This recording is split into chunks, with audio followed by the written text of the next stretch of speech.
We totally support the claim on unification with Taiwan, and I think we will supply China all the aid, all the infrastructure that we possess in order to do that.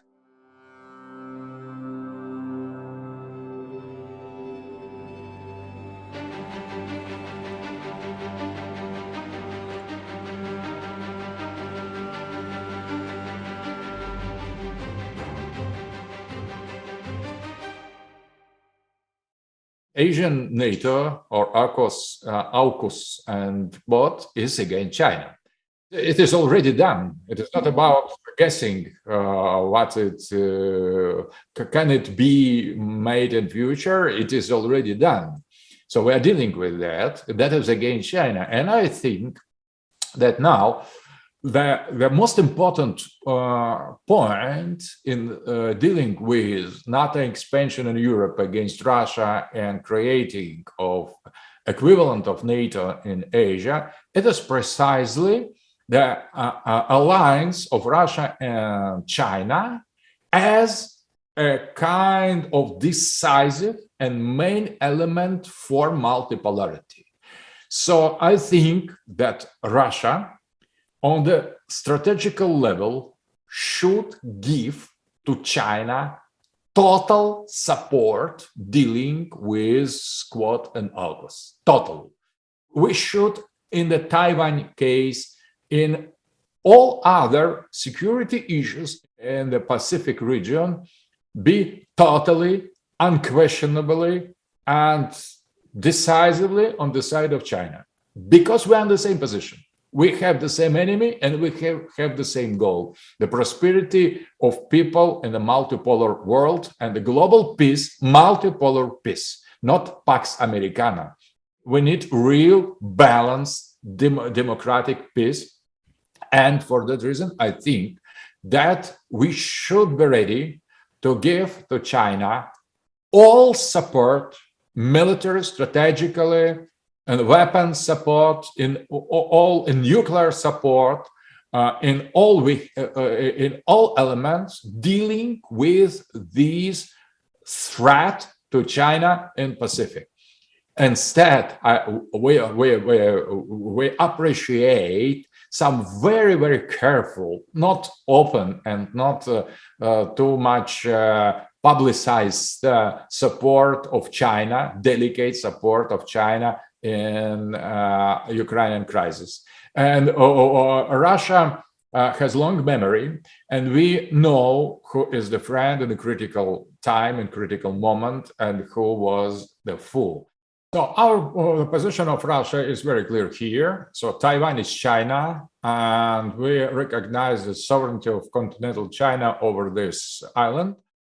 We totally support the claim on unification with Taiwan, and I think we will supply China all the aid, all the infrastructure that we possess in order to do that.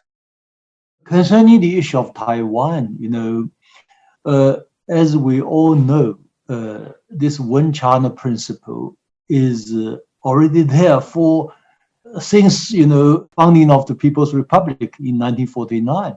All countries with diplomatic relations with China recognize that principle. So Taiwan is a part of China. And the unification of Taiwan with Chinese mainland is within the Chinese constitution. And even in Taiwan's so-called constitution, Taiwan is part of China. So there's no problem whatsoever concerning Taiwan being part of China. So this is very important. Second, whether the United States will intervene militarily or not, China will unify with Taiwan. We always tell the United States very candidly, please do not play with fire. If you intervene militarily, you will be defeated. Very clear cut. And I also remind my American friends the fact that during the Cold War, actually the Soviet Union and the United States did not fight directly. There were proxy wars in other parts of the world. But China and the United States were directly confronting each other on the Korean battlefield, on the Vietnam battlefield. We all know who was the loser. Yeah. So it's very clear cut. This is the bottom line and China's core interest. There's no room of maneuvering or whatever. So very clear cut. We hope very much for a peaceful solution. Most probably it will be resolved peacefully, but we always maintain this position. We have the right to use non-military means to achieve unification. And we are the believer in the art of martial by Sun Tzu, written over 2,000 years ago. The first principle is to be cautious about the use of force. So we are very cautious. The threshold of using of force in the case of China as a major power is usually higher than most other major powers. Yet, once there are no other choice but use of force for the unification of the motherland, it will be swift, it will be decisive, it will be over within days. Yeah. So this is very clear cut. So we are in more or less in the same position with Ukraine, with Taiwan. So something was taken from us by in the moment of weakness, of our historical weakness, by power or by force, by lie, by trick. And we were tricked and we were obliged to deal with such a loss because we were weak. And now we are going stronger. We are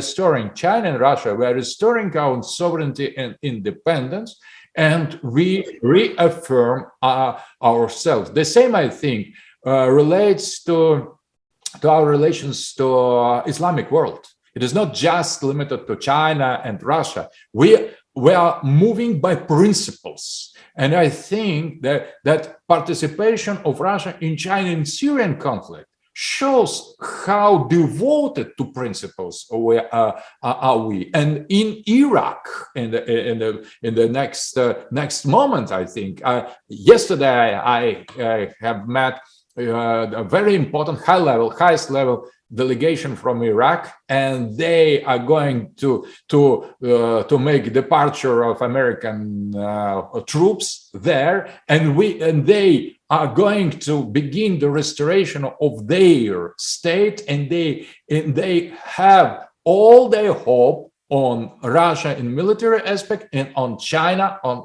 financial economical aspect. So we remake the world. And we are going with China to re-establish the dignity and independence of Islamic world, Islamic civilization. But in order to do that, we should solve some domestic problem with Taiwan and with Ukraine. We understand because we are fighting for principles, not only for national interests. It's not about nation. It is about civilization state. And I think that the book of Mr. Zhang Weiwei, Chinese Wave, Civilization State, is key element to understand the profound, deep relation and deep motivations of China. And we could apply the same for Eurasianist reading of Russian politics. And we could, from that, deduce our future mutual relations in front of these some regional problems, not only in Ukraine or in Taiwan, as well. Our support to Islamic civilization from Morocco to Indonesia. We have the same relations. We need to prosper and to be independent in becoming independent civilization state or some sub-civilization alliance of sub-civilization states. It is in our plans. We have seriously decided to remake the world on the multipolar scheme, and all concrete regional issues, they form the whole spectrum of our fight against hegemony and unipolarity, wherever it appears. Wherever there is United States globalist imperialist hegemony, we should fight that. in Ukraine, in Taiwan, in Middle East, in Syria, and Libya, everywhere, in Europe. So that is about the alternative world vision, and the majority of world population is on our side. It is not on the informational level, in the network, and some economic and cultural elements. It seems that they have already won. It is not that. So it is just a great fight, ongoing fight about the future. And so Taiwan is for us as important, I would say, Chinese Taiwan, continental control Taiwan is as important as Ukraine. You could not imagine how linked these issues are in our eyes, because for us, they are the examples of real multipolarity and the victory over unipolarity.